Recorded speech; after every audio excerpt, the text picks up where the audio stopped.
Itu mengenai pengecekan persiapan supervisi terpadu, insya Allah finalnya itu hari Kamis. Ada pemberian materi dari CGP atas nama Ibu Fatma Maseke untuk penerapan segitiga restitusi atau posisi kontrol guru. Terima kasih atas kesempatan yang diberikan kepada saya. Assalamualaikum warahmatullahi wabarakatuh.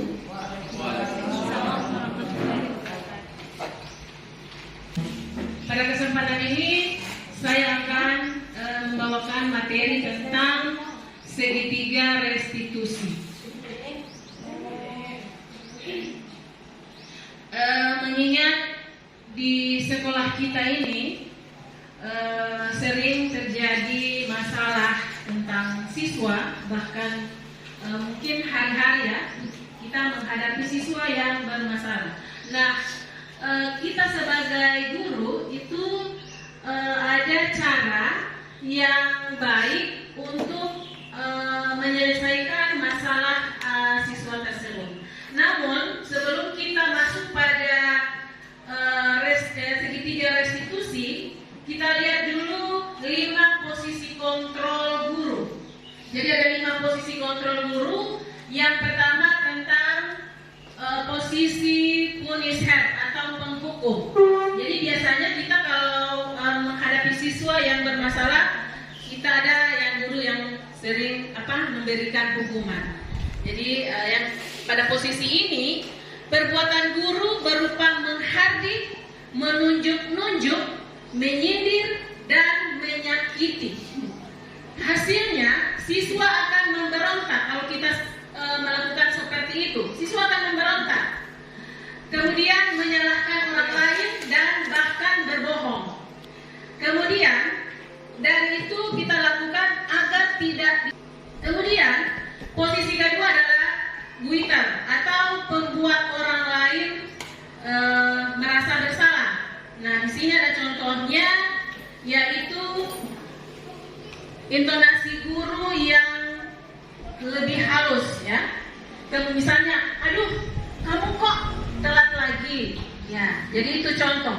Kamu kan sudah bilang mau tepat waktu, kenapa datang terlambat lagi? Ya, jadi itu contoh dari membuat orang lain yang merasa bersalah.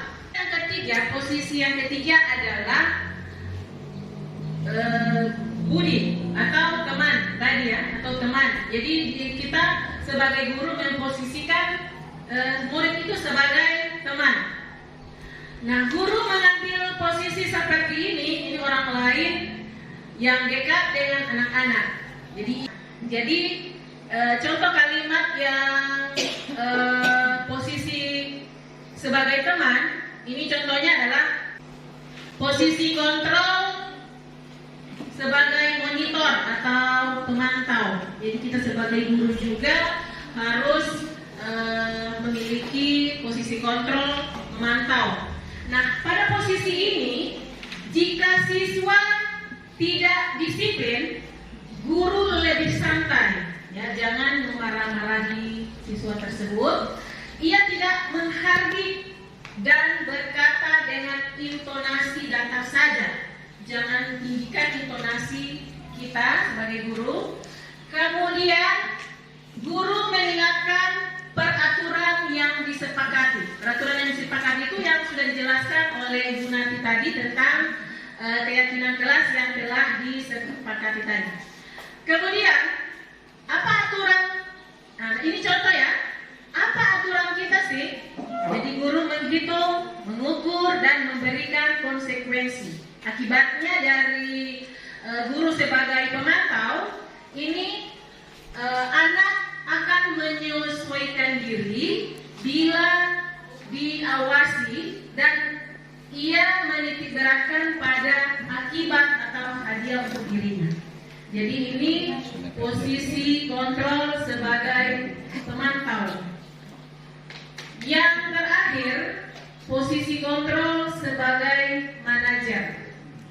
Nah, pada posisi sebagai manajer, guru akan bertanya tentang apa yang membuat mereka terlambat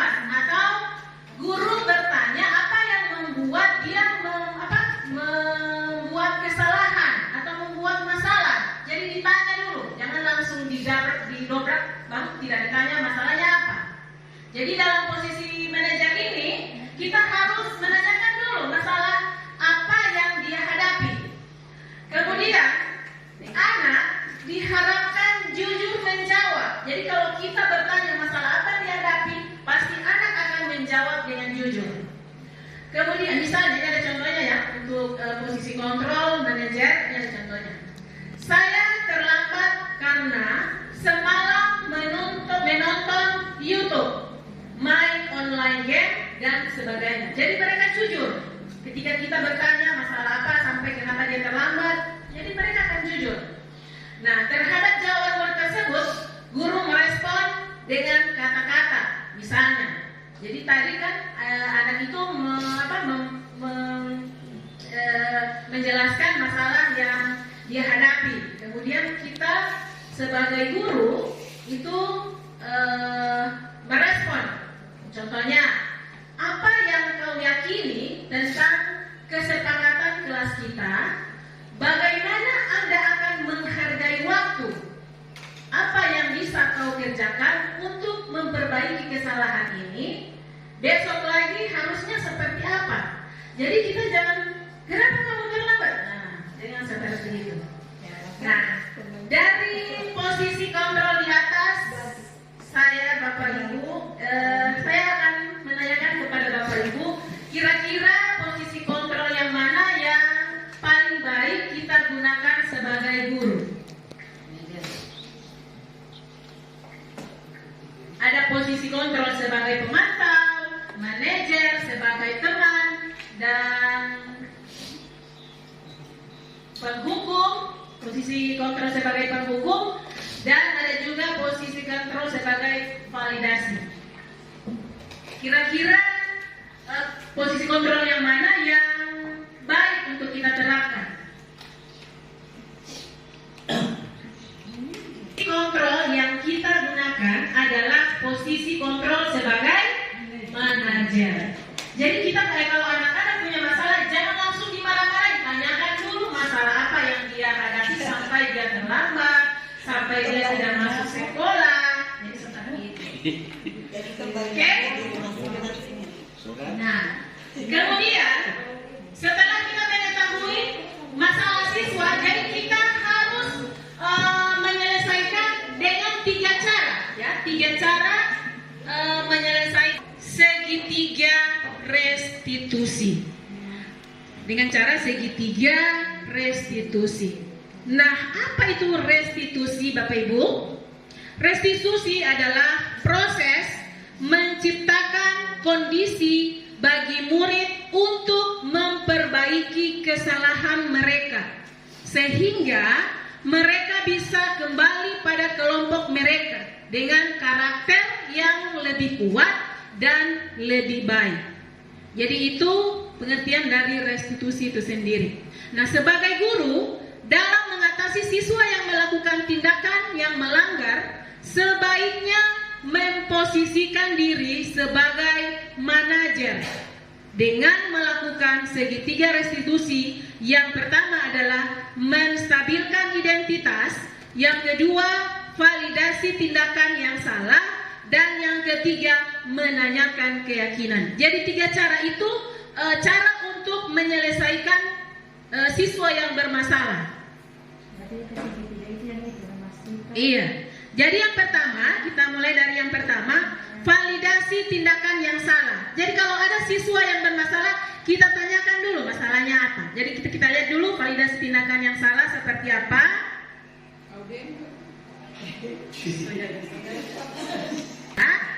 Guru menggali penyebab terjadinya masalah terhadap anak itu. Hal-hal yang perlu disampaikan ke siswa, contohnya, kamu pasti punya alasan mengapa buang sampah di gang itu. Misalnya ada siswa yang buang sampah sembarangan. Jadi kita tidak langsung memarahi siswa tersebut, ya. Jadi tanya, mengapa buang sampah di gang itu? Nah, coba jelaskan ke ibu, mengapa Anda buang sampah di gang itu? Itu cara secara validasi tindakan yang salah. Dia kan melakukan kesalahan yang salah. Jadi kita validasi. Kemudian contoh berikut, menurut kamu buang sampah di gang itu baik atau tidak? Jadi ditanyakan seperti itu. Dan jika tidak baik, kedepannya kamu harus bagaimana? Jadi itu contoh pertanyaan untuk memvalidasi tindakan yang salah, memvalidasi siswa yang bermasalah membuang sampah di gang. Kemudian yang kedua yaitu restitusi yang kedua ya, menanyakan keyakinan. Menanyakan keyakinan. Keyakinan kelas kan sudah diterapkan di dalam kelas tadi yang sudah disampaikan oleh Ibu Narti tadi. Nah, salah satunya berarti tidak membuang sampah sembarang. Mungkin itu keyakinan kelas yang ada di kelas. Nah, pada tahap ini, pada tahap menanyakan keyakinan, guru menanyakan nilai-nilai keyakinan kelas yang telah disepakati di kelasnya. Jadi kita guru bertanya, apa keyakinan kelas yang telah kita buat ada hubungannya dengan kamu membuang sampah di gang.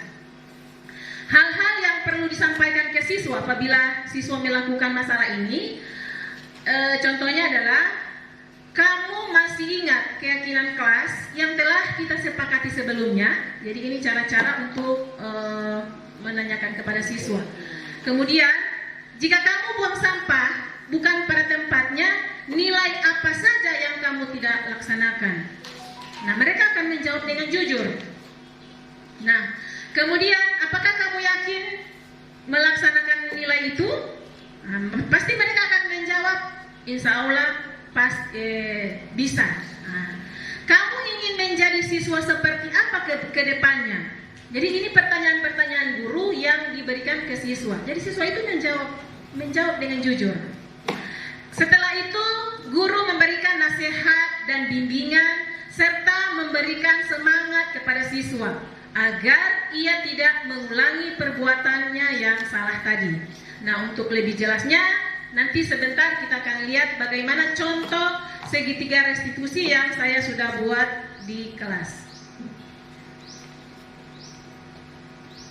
Sekarang kita lihat contoh segitiga restitusi. Ini ada dua kasus. Yang pertama adalah kasus siswa yang sering terlambat. Kemudian yang kedua siswa yang tidak mengerjakan tugas.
Kasus ini Cynthia sering datang terlambat dan terlambat juga mengikuti pelajaran IPA. Jadi dia masuk, kemudian dia memberikan salam. Jangan kita langsung, "Nah, kenapa kamu terlambat?" Ya, jangan kamu seperti itu. Ya, alhamdulillah saya sudah mendapatkan ilmu dari CGP ini. Saya sudah menerapkan di sekolah, di kelas. Dan saya sudah sudah mulai sadar. Iya. Jadi pada kasus ini saya menanyakan kenapa Cynthia sering terlambat. Ya, saya menanyakan kenapa Cynthia sering terlambat. Nah, si Cynthia ini mengatakan, maaf Bu, saya malam itu sering begadang main game di HP sehingga telat tidur dan telat bangun. Ya, jadi itu validasi masalah. Kemudian keyakinan kelasnya menanyakan, apakah kamu mengetahui keyakinan kelas yang sudah kita sepakati? Ya, jadi Cynthia mengatakan bahwa dia mengetahui. Ditanyakan, kira-kira keyakinan kelas apa yang kamu langgar? Jadi seperti itu. Kemudian yang terakhir adalah, nah ini ada kasus yang kedua, si Rahmat ini dia selalu tidak membuat tugas dan sering ngantuk di kelas.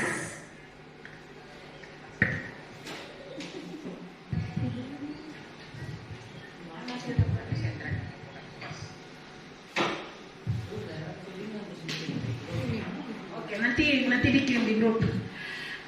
Saya ceritakan kasus ini, si Rahmat dia sering tidak membuat tugas, kemudian sering ngantuk di kelas. Jadi kita dengan caranya kita menanyakan validasi masalahnya, kenapa dia sampai tidak melaksanakan memasukkan tugas, karena dia ngantuk. Waktu itu dia ada bola kaki, jadi dia nonton bola sampai pagi. Jadi dia masuk ke kelas tidak membuat tugas. Dan keyakinan kelasnya itu saya tanyakan, kemudian dia menjawab dengan jujur, dan cara menyelesaikan masalahnya, dia berjanji dia akan memperbaiki kesalahannya dan akan tidur lebih awal dan akan memasukkan tugas yang akan diberikan oleh guru mata pelajaran.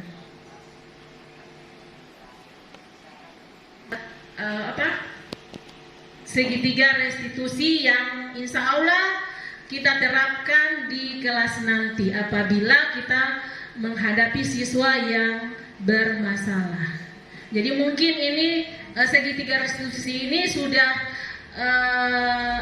dilaksanakan oleh guru BK, ya mungkin sudah dilaksanakan oleh guru BK, karena kalau guru BK itu mengatasi masalah mungkin seperti itu. Kalau kita sebagai guru mata pelajaran, kita mengatasi masalah mungkin dengan cara menghukum. Ya, jadi dengan cara menghukum yang harus kita hilangkan. Jadi seperti itu. Terima kasih materi dari saya. Dan kalau ada pertanyaan kami silakan. Terima kasih. Penanganan atau hukuman yang kita berikan pada anak itu yang paling penting adalah ada efek jerah. Memang alhamdulillah BK maupun wali kelas maupun kita semua ini telah melakukan upaya untuk pendisiplinan anak. Nah, kadang-kadang yang agak lengah kita ini kesalahan siswa kecil tapi omelannya luar biasa, ya. Saya bersyukur ini calon guru penggerak ini di depan ini terkenal dengan omisinya meledak-ledak, ini yang ibu dua orang ini sebenarnya, ya. Ya, saya melihat saya mengikuti menerima materi tentang ini, kami itu ditampilkan contoh kasus. Nah, kebetulan contoh kasus itu yang biasa terjadi di kita di sekolah ini. Kasusnya itu ada siswa yang memakai sandal. Nah, kasus itu siswa yang memakai sandal, kemudian ada guru menghukum siswa tersebut dengan cara mengambil sandalnya, kemudian dia tidak usah memakai sandal